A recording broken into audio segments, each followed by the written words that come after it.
vais vous apprendre comment faire de la programmation modulaire en C. Alors la première chose, donc ici on va utiliser CodeBlocks. Sous CodeBlocks, il faut commencer par la création d'un projet. Ce sera un projet console, en C bien sûr. Donc il faut donner ici le titre du projet. Donc si je vais nommer test par exemple, donc test prod, donc pour dire procédural. Ensuite finish. Donc là vous remarquez l'arborescence du projet. On a uniquement main.c. Donc ça c'est une arborescence qui va contenir tous les fichiers qu'on a. Alors, donc j'ai déjà préparé une partie de code pour aller rapidement. Donc là, hop là.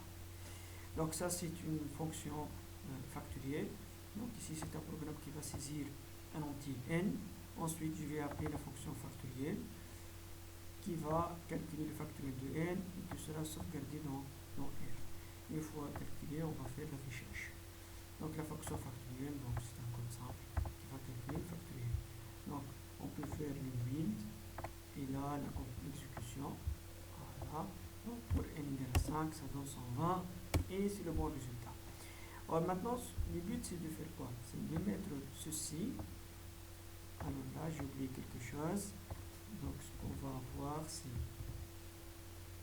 la déclaration de la fonction. C'est quelque chose qui n'est pas toujours obligatoire, mais dans notre cas, c'est tout à fait obligatoire. Donc, ça, c'est la déclaration de la fonction. Ça donne le prototype.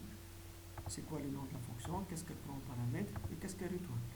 Et là, c'est le code donc, de la fonction et qu'est-ce qu'elle va exécuter lorsqu'elle sera appelée. Alors, ce qu'on va faire maintenant, on va faire un nouveau fichier, new file. Et ça sera un header file. Donc, on va faire notre propre bibliothèque. Alors là, il faut donner full path, donc il faut faire parcourir. Je vous conseille de garder le placement par défaut. Juste donner le nom de votre bibliothèque. Par exemple, ici, fonction.h. D'accord? Ensuite, je fais enregistrer.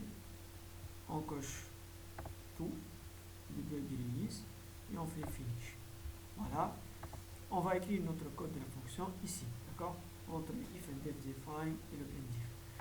Donc ce qu'on va mettre ici, ce sera la déclaration de la fonction. Donc, on va l'effacer là et puis coller ici. Ensuite, pour le code, on va le mettre dans un fichier .c. Donc là, on fait new file. Ce sera C source file. Skip this next time. C source file. Voilà. Donc on fait parcourir comme la première fois. On peut choisir n'importe quel nom, mais on vous conseille de choisir le même nom que les fichiers .h. Ça vous simplifie le suivi dans votre projet. Donc ce sera fonction.c par exemple. Et je fais enregistrer. Et bien sûr, je coche debug release et finish. Voilà. Donc là, je reviens à main.c, je prends ce code, je vais couper et coller ici.